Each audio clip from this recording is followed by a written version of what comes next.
Now imagine you are 33.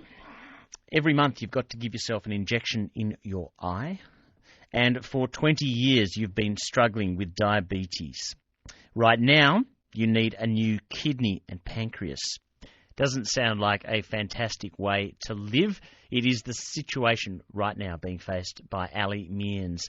She's 33, she's got diabetes, and she desperately needs new kidney and pancreas. Ali, thank you for joining us. Thanks, Russ. Look, I know you're a little embarrassed by this, but your friends in Melbourne have got together the Rally for Ali, and it just seemed like a fantastic cause and a great chance to talk about organ transplants. I'll give people details on the rally. They're essentially trying to raise money for you. There's a raffle, an auction, a whole lot of things. But why don't we find out a little bit, what's your daily and monthly life like with suffering from diabetes? Oh, well, I was diagnosed with type 1 diabetes, which is genetic. It's not caused, we don't know what it's caused by, and there's actually no cure. There's just treatment, and for me that treatment was 4 needles, still is, 4 needles a day. Of insulin and eating 6 meals a day, small meals, and exercise. Just a lifestyle which everyone should lead, but without the injections. And a year ago, I was diagnosed with a eye disease, which is called retinopathy, and I also have macular edema. And that means I'm losing my sight, and the treatment for that is actually injections in my eyes every 4 weeks. That's quite an expensive process, about $1,000. Does that hurt? Yeah, certainly doesn't tickle. But, okay. Yeah, they put anaesthetic and stuff in there as well, but yeah, it does still hurt. But mainly my body goes into a bit of shock after the injections. I have to get driven there by one of my support crew, one of my family members or friends, and go home and have the rest of the day off. And how's your kidney and your pancreas? Yeah, my kidneys, I got diagnosed with kidney disease not long after the eye disease, and they deteriorated quite rapidly.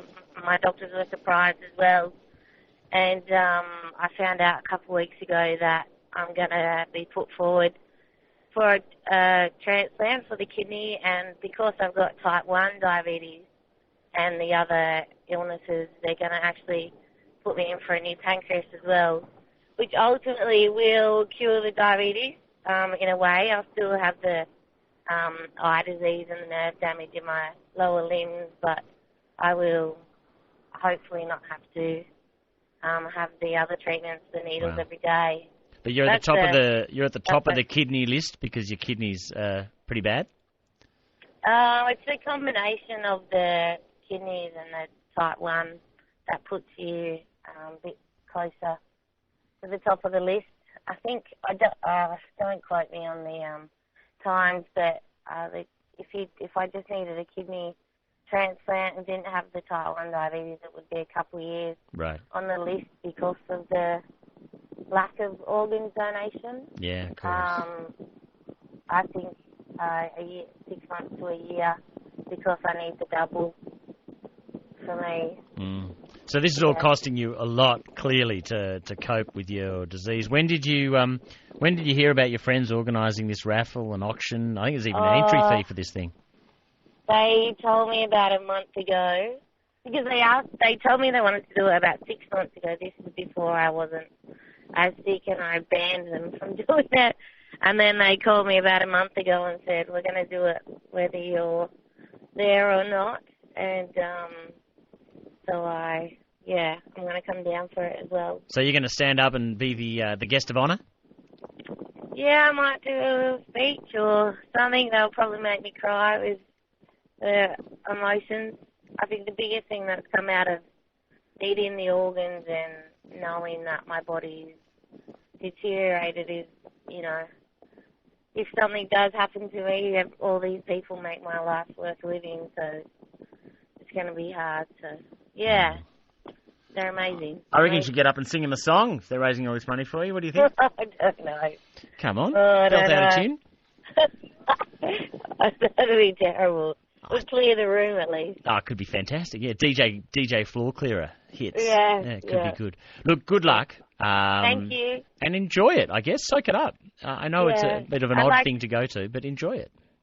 Yeah, I'd like to thank all my friends for organising, my family, for all my support crew, and got brilliant workmates and brilliant doctors, so I'm pretty lucky. And I guess you'd want us all to tick the organ donation box as well.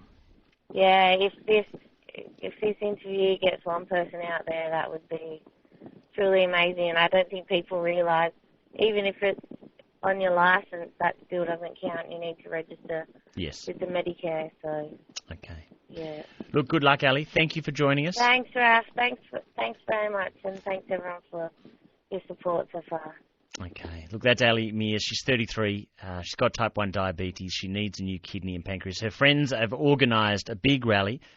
Just go to Facebook and you'll see the Rally for Ali. Ali spelled A-L-I.